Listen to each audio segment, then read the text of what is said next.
in the morning. 5 a.m.? 6. How are those going? Good. I have either about 6 to 12 kids every morning. Every other morning. I go Monday, Wednesday, Friday. But started doing I was gonna do like private individual workouts after work, but I could not figure that out in my schedule, because you do need your time for yourself and time for yourself to go work out too, and I just could not find that time, that balance. So I was just made a decision of, you know what, if you're gonna come to morning workouts, it's $5 a session. That's it. And my thinking of it's like $15 a week isn't really that much to get extra workouts in, so I figured $5 was fair for a morning. Oh, you do it 3 times a week? Yeah. So. Yeah. How many kids are you getting? Last time I had 12. That's about the most I get is 12. That's good numbers right there. The least amount on average is about 6. About 6 kids, 6 to 12 kids. Yeah. No, that's good. I did a new drill today that I was just playing around with the cones that I'm going to have them do tomorrow. I'm going to see how that works out. What was it? It's like put the cone in a triangle, top of the triangle at the 3-point line, and first cone they have to do one move, second cone they have to do another move, so like double moves right away. So like in between the legs, crossover, go down right, and get into a pull-up, get or to what? a pull-up or to a layup, kind of whatever they want to go do. Yeah. I let that one go free range a little bit when we do stuff like that. Let them play with their game a little bit. Yeah, let them do what they want to work on. But the moves and stuff are strictly controlled. I control that. Yeah. Because they'll start doing some outlandish stuff sometimes. It's like, hey, man. Yes. You're not Jamal Crawford out here. Chill out. You chill now. You chill. Just go between the legs like everybody else.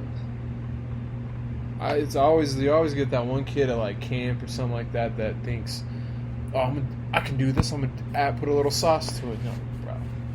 Can you please just put a little sauce to it? Can you please just do the drill the right way? You're struggling with a right-handed layup right now, and you just went with the double move step back. Come on now. How about reel it in? Let's work on the layup first, and we'll we'll get to that point, buddy. Don't worry, but that's going to be a couple days down the road. They just want to get in their bag a little bit, which I respect that. Yeah, they're digging in a bag with nothing in it. There's nothing at the bottom. No, they're searching. Where's it at? I know I had this move. Oh, that's right. It was on 2K. I had that move on 2K. That's where I did it. Yeah, you worked on it more on the joysticks than you have on the court, big dog. Pass the real life joysticks.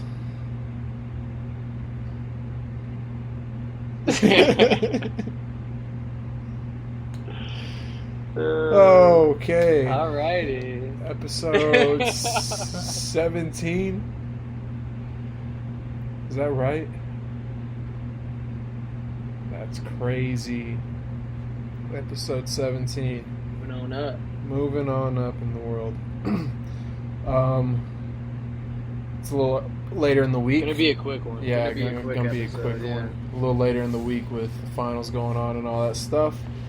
Was going to do this yesterday, but dummies realized that there was a game on and decided to watch the game instead. Yeah. We figured that might give us something to talk about today, because we were talking about before this, that before we press record, that it's kind of the only hoops going on right now is NBA stuff. Yep. And so everybody's talking about the NBA, but we want to be able to give some content that's a little more insightful, or maybe we have a guest on. So We're going to keep this one short today. Oh, dude, I'm still laughing. What? I'm still laughing at. That was a big moment. That was a big pause moment, and it didn't get addressed. I was going to say, I was waiting for you to say it, to be honest with you. Oh, Lord. Nuggets won last night. I was giving you your opportunity. Yeah, I didn't want to take it. But the Nuggets won last night by 15. Pulling up the score right now, 109-94. Jamal Murray with another 30-piece. Him and Jokic 30-point triple doubles. Jokic's was a. Hey, what was that site you said? StatMuse. Was the stats. StatMuse. That's right. Jokic. I gotta make a bookmark. With 32, 21, and 10. Good God. Jamal Murray with 34, 10, and 10. Got the petty 10th rebound with like 5 seconds left off Udonis Haslem's miss. But hey, we'll take it. Yeah. Can't hate. MVP of the game, Christian Bronze, 15 points, 7 of 8 from the field. That was your MVP for him? Yeah, he had like 12 points in the third quarter when they went on that run. Mm-hmm. Aaron Gordon, yeah, you did come another solid 11, 10, and 5. He is, I think, the kind of a key factor of the big three that no one talks about. I agree with that. Michael Porter Jr. still struggling. He had 2 points with 7 boards. Jimmy had 28. Bam had 22 and 17. Bam's had a good finals. That's for sure. But Caleb Martin has been struggling. He had 10 points, 4 of 9 from the field. He got going a little bit right there. Was it the second quarter? Yeah, he had that 8-point run on his own. Yeah. But he's been pretty quiet. He looked like a Denver Nuggets are making the Heat kind of look like the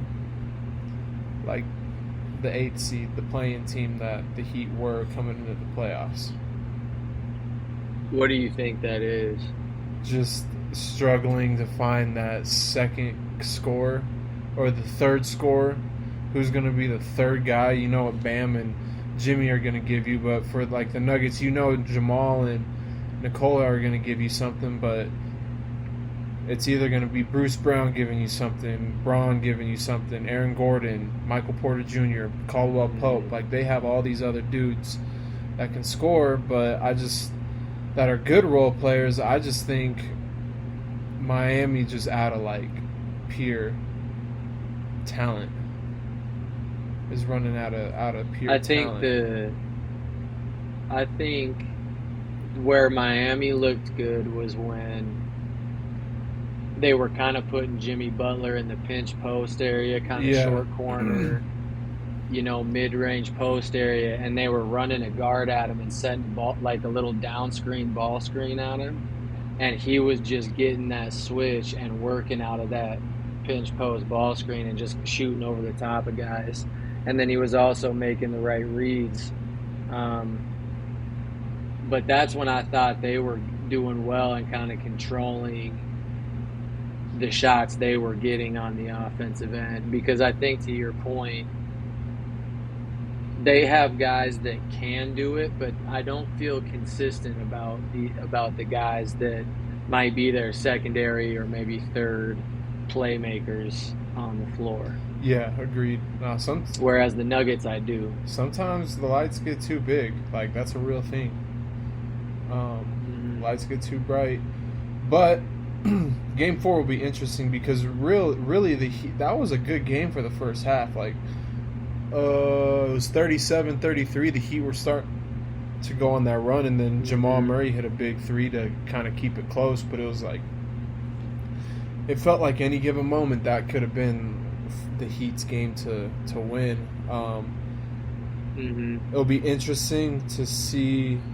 Tyler Herro's not yet cleared for games. That was what I was just about to say. It'd be interesting to see how if he can go. But honestly, I don't think he would provide any type of like help personally. Tyler Hero. I think you don't think he would? Uh-huh. I mean, if he's going to come back, that means he's going to be ready and healthy to play. Like, he's been rested enough, so he's good to go. I think he absolutely would. That's a shot maker and a guy that can create his own shot a little bit off the bounce. I haven't really seen as much of him playmaking for others, but certainly a guy that's a threat, and like I said, if he's going to be playing, it means he's healthy, especially coming off a broken hand. Yeah. But is he going to be a difference maker? Like, I don't necessarily think that big of a difference maker, because this is one thing I wanted to ask you, and I think going to be a big key for the Heat if they're going to do anything in this series is what they do about the two-man game with Jamal Murray and Jokic. Because it seems like Jamal Murray and Jokic, they can either get the shot they want or create the shot they want for their teammates every single time out of that action. I don't think you can do anything about it. Like, at that point, it's pick your poison. You're going to let Jamal Murray go off, or you're going to let Jokic create for himself or others, I mean, that's these two. We're looking at a top 5 all-time guard big duo, honestly, and it's just so hard to guard. It's like when you had Shaq and Kobe. Like, what could you do? You couldn't do anything about that. Yeah. The thing about you, Tony Parker and Tim Duncan, like those types of players, like you can't do anything about that, really. The thing that, to your point, why it's, in my opinion, so hard to stop is because both of those guys aren't just scoring threats out of that pick and roll. They're also making the right decisions out of the defensive rotations that come across or wherever they're helping from. And so that's what makes it just that other element that you have to game plan for. Do you stay home a little bit more and, hope Jokic doesn't finish over the top or Murray doesn't get to the cup? Well, it's just, or do you let him spray that thing out there? It's hard, too, because if you watch the NBA, there's really no true ball screen coverage. It's all switch. Like, you switch everything almost. So if you watch whenever Jimmy, like late games when the best guys, when Steph Curry has the ball, Braun has the ball, anyone like any of those type of players have the ball, Jamal Murray, Jimmy Butler, they're looking for the ball screen that's going to give them the best matchup one-on-one, and that's who they always call up. Hey, I need you to come set a ball screen, set a good one, because they'll switch it if I can get deep enough, and which is crazy to me how a lot of teams don't, like, that's just such a forgotten thing, is ball screen coverages and just the way the game's spread out and the passing that's being able to be made, that you almost have to be switching every time. The one thing I'll say about that the Heat did well, and I think that would be good for them, not necessarily to have and I'm talking about how they switched to that trapping defense on trapping ball screens on Jamal Murray's ball screens. Not necessarily having that as your primary ball screen coverage, and doing it every time, but using that as a thing that you throw in there that's like, hey, out of a timeout, we're going to, until we say stop, we're in this trapping defense on Jamal Murray. Because, and I would say a healthy dose of it, not just doing it a little bit, but like a healthy dose of getting the ball out of Jamal Murray's hands. More like what they did in Game 2. As much as you can. More like what they did in Game 2. Yeah. I was just about to say, because I know what was that? Oh, they made Jokic just primary scorer. They really just made him the primary scoring guy, and all of that what I was gonna say, what was interesting to me, because I texted you about this, is when I noticed it, is how the Heat went in from a 2-2-1 like soft press into 3-2 zone. Yeah. Like, dude, what? Yeah. It was funny to me. Like, I guess, shoot, if you feel like that's what's gonna do your defense best, then all power to you. But you just don't see that in the NBA. Yeah. It was funny to see a 2-2-1 press in the NBA. Yeah, no. Last game, Jamal Murray only had 18 points. And I don't know if it was a true like 2-2-1 zone press, or if it was more of a matchup kind of man you and then back into the zone out of it. But like, it certainly looked like a straight up 2-2-1. It was interesting for sure. I was sitting there like, what? What is going on here? Am I watching a college game? Am I scouting somebody right now? That cracked me up when you sent me that. Hey guys, these guys go to a 2-2-1 into a 3-2, so be ready for that. Yeah. I think like, sorry not to cut you off, but like that's a smart thing, I think, on the Heat's part, because not allowing the Nuggets to get into their actions until later in the possession, I think, is going to help them. Because NBA offenses are action based. There's no, like, if you really watch pick and roll off ball actions, that's really what it comes down to, is just actions, and so. Well, and I feel like if they're gonna run stuff, it's gonna be more entries. Like, they're gonna run an entry and then they're gonna play out of it. You know? And then, so like, if you can limit a team to just doing one of those a possession, your odds of guarding them successfully are a lot better than if they're getting 2 or 3 actions in a possession, whether you're running off screens or having to fight through screens. That makes life hell. And with the way and I think that's what. Yeah. Go ahead. I was just about to say, because it's the way with the way you score the ball. This ball gets scored nowadays. It's just easy. Yeah. Well, and I think that's what the Heat were trying to do. Is they're not getting into their stuff until about 14 or 15 on that clock. Mm-hmm. You know, and that's, like you said, enough for maybe 1 or 2 movements or swings, and then you gotta start looking to get a shot up. For sure. The one thing I wanted to ask you about, though, and if you think it's going to be a factor, is how many minutes. For me, it's obviously Jokic and Murray, with Jokic playing 44 and Murray playing 45 minutes last night, but also Aaron Gordon playing 34, which isn't a ton. But that's a decent amount of minutes if you think, especially their two-headed monster, if that's going to play a factor in the coming game. The amount of minutes that they're being played. Yeah, no, specifically this past. I don't think so. You get in the finals, you get 2 days off anyways in between games, so you get that. It's different than a game every other day. And at the same time, like, it's the NBA Finals. Some points, you just, like we talked about a while ago, these guys train for this. This is specifically a part of their training and all that stuff, So they're ready for these moments. They're ready for, hey man, if you need me for the whole game besides 3 minutes, then yeah, go ahead, put me in. So I think you could just give them like a quick 1 minute rest at the beginning of every quarter or so, and then I'm just riding them out, honestly. Or give them majority of their rest in the first half, and then let them know, like, hey, second half guys, I need you to be. You're not coming out. You're not coming out. So I don't think it plays that much of a factor. First of all, was that a hiccup or a burp? It was a hiccup. Yeah, I couldn't tell. It was kind of in between.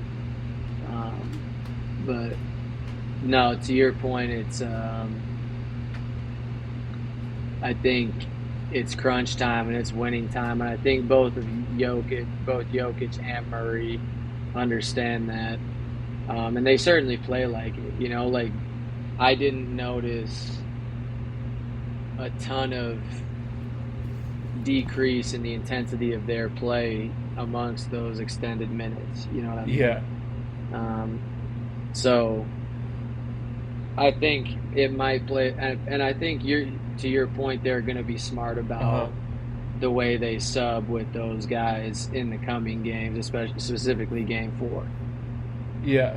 Now let me say one thing here. No, thinking about it, those type of minutes are a lot easier when you have Christian Braun scoring 15 points and Aaron Gordon scoring 11 points and other guys helping out. Now if it's just Jokic and Murray with 30 and everyone else is in single digits, then it's like, okay, those minutes are a lot more grueling because they're really trying to score and do things of that nature. So there's a difference in it too, I think. But that's a great point. Yeah, that's a great point. Two guys I want to talk about. You already mentioned Christian Braun, and the one thing I love that he was doing, and I can't remember if it was Mark Jackson or if it was Jeff Van Gundy talking about it. Maybe it was both. But when they were trapping Jamal Murray in the ball screens, Christian Braun wasn't just standing in the corner. No.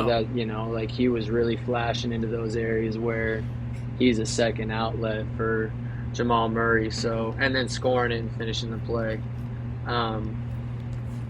Also came up with a few big rebounds, I thought. Like really went up amongst the trees and got some boards. But the guy I want to talk about is Michael Porter Jr. Not even really about his offense, the 2 points, but about the defense. Like he's a dude that I saw, and it was in a couple straight possessions in the third quarter, I think, where I was like, man, he could really attack this dude with a guy that can cut well off the ball and stuff like that. I mean, but yeah. I guess I didn't. Sorry, I said I had a question, but that wasn't really a question. No, I think the liability is MPJ, and that's why he wasn't in the game down the stretch in those crunch minutes. Now Christian Braun didn't get a whole lot of minutes in the Lakers series. One, because of size. That's a series. That's not a series for him. And two, he did have some defensive breakdowns. I remember he got some run in Game 3 and had like a defensive lapse and got subbed immediately. So he's having this series fits him better. So it's a lot better for his for what he does defensively and just being an energy guy. But you can't really play MPJ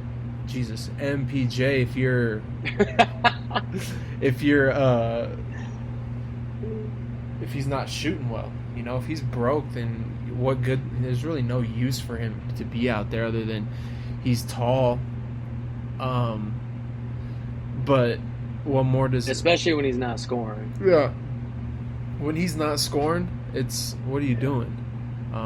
But they have all they have all sorts of pieces that they can plug in for that. They have Bruce Brown, Christian Braun, Jeff Green, all these vets. So I don't know. Denver's just. I was a little like, oh damn, after Game 2, but Game 3 just made it even like solidified it a little bit more that they're clearly the better team. But yeah, go ahead. Yeah, no, I was just saying that the Nuggets started to scare me a little bit there at the end, or kind of in that more early in that fourth quarter-ish. But the way they finished that game out, I'm not concerned about them. I think for going back to our predictions, you're going to be a little bit, because I said it's going to go 7 games. I think it's going to be a little bit closer to 6. To your credit, my friend. Yeah, I think Miami gets his next one though. I do. But Yeah, I thought it was going to be the other way around. I thought it was going to be Miami winning Game 3 and then Denver winning 4, 5, and 6. I thought that's how it was going to play out. I was hoping it'd play out that way, put a little odds against the Nuggets, see how they respond. But I think the Heat will come out in Game 4. Big game for them. If they don't come out in Game 4, this could be a gentleman's sweep, 100%. But yeah, I still Nuggets in 6. They're gonna win it in Miami, and they're gonna party their asses off in Miami. Oh, that's the spot to do it. I'm sure. I cannot speak from experience, but Me either. But if I'm winning an NBA title, I'd hope it'd be in Los Angeles, Miami, New York. Yeah. One of those places. Yeah, man. I hear nothing but good things about Miami and just the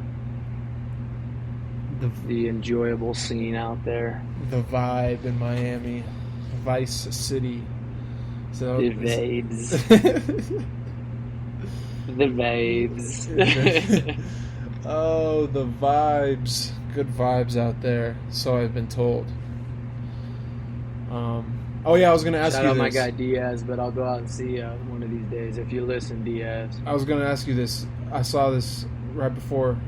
If Jokic wins this, does he become the best international basketball player we've ever seen? Picture, they put Dirk. They put it better than Dirk, so saying Dirk's the best international basketball player ever. So Dirk's number 1 right now? Yeah, so they don't have him over here. They must have Giannis like second. Mm-hmm. Well, I think to me that's about your criteria, because it goes to like the LeBron, MJ, Kobe, all of that conversation. Bill Russell, if you're talking about championships. So if that's your criteria of winning championships, you got to put like Tony Parker, Well, yeah. Manu Ginobili up there, But as far as if you're talking just about basketball player and just somebody that Straight up a player. Yeah, straight up hooper. Man, Jokic, because the crazy thing is Jokic hits Dirk type shots. Like he'll Dude, for put real. it back over his head, be turning around on one foot, cashing one just water, and it's like that's Dirk right there. For real.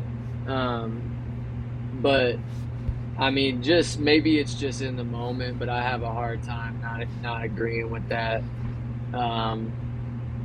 Just based off what we're seeing from Jokic right now. Oh, dude, Jokic is... I already put him better than that. Honestly, from what we've seen from him. He's numero uno? Yes, the dude has had a triple-double in, I'm pretty sure, not every single game, but 95% of the games of the playoffs this year. Like 13 or 14 games or something like that, he's had a triple-double.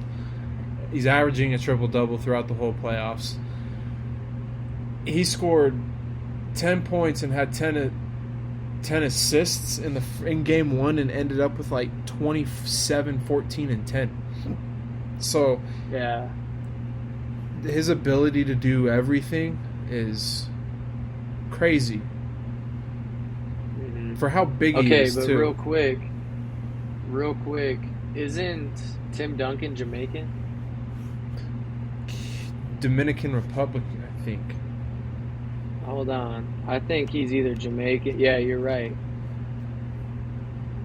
It says he's American, but... Virgin Islands? Oh, yeah, that's part of the U.S. Yeah, U.S. Virgin Islands. Okay. So, yeah. No, I'm with you, man. Back on the Jokic thing, it's... Yeah, 100. His ability to take over a game scoring-wise and also... do it on the glass and making plays for his teammates. It's crazy. The way he passes the ball is crazy. Some of the passing angles he can get, insane. You can just palm that thing like handball. he'll just whip it, just whoop. Let me Kinda pass like this bowling way. it. Let me pass that way. Let me pass that way. Yeah. Palm it, throw it over his head. The game of basketball must be so easy when you're 7 foot and can do stuff like that. Like that, it must be just so great to play. He makes it look easy, man. For real. For how unathletic and dorky he is.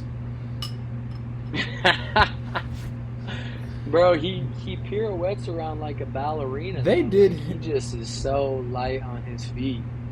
They did him so dirty. He in game 1 or whatever, what was it? They were showing all his past pictures, and they pull up the picture of him all fat and chunky when he was like 10 years old. I'm like, guys, y'all are foul. They've been doing that after every. I know, but after every win. What is this? Is this like a shot to him, or is this telling you, hey, you can be fat but still be the greatest basketball player in the NBA? I think it's more a shot at the Heat and kind of just the haters of Jokic in general. Of, hey, this dude that is destroying you guys on the floor right now, this is what he looked like back in the day. All right? Uh-huh. So it's more just a message to him, in my opinion. So foul. I don't know, but I keep seeing that pop up too. Oh boy. Yeah, no, that's all. I mean, do you got anything else? No, man. Let's make some. You're sticking with your 6 games. Yes, I'm sticking with 6 games. Well,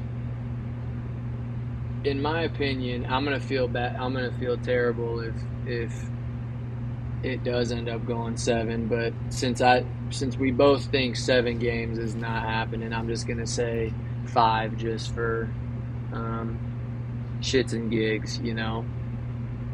5? I think they're gonna gentleman sweep them. Obviously, if it gets to 5, we're not saying I win, but or that I was right or whatever. But I don't think it's even gonna get to 6. Okay, there's I been think moments. the Heat There's beat been 'em, moments. or the Nugs beat them tomorrow. There's or been just moments where I've whatever thought day. that, where I've been like, you know what, the Nuggets could. I wouldn't be surprised if they did it. I won't be surprised. They're just that good this Who's the year. last team to get gentlemen swept? Who's the last team to get gentlemen swept in the finals? Who do you think? Take a wild guess. And I know this answer. You don't even have to search it. LeBron James. Last person to get gentlemen really? swept and swept. Back-to-back years. LeBron. LeBron. You love that, don't you? Oh, yeah. That's sweet off the tongue for you. No, man, but yeah, that's all I got for the finals and just the recap. Yeah, me too. I think it's gonna go 5. Big games that tomorrow or Saturday? Let's take a gander here. Schedule. Tomorrow. Friday. Whoa. Okay. Tomorrow night. Tune in. Anytime tuning in.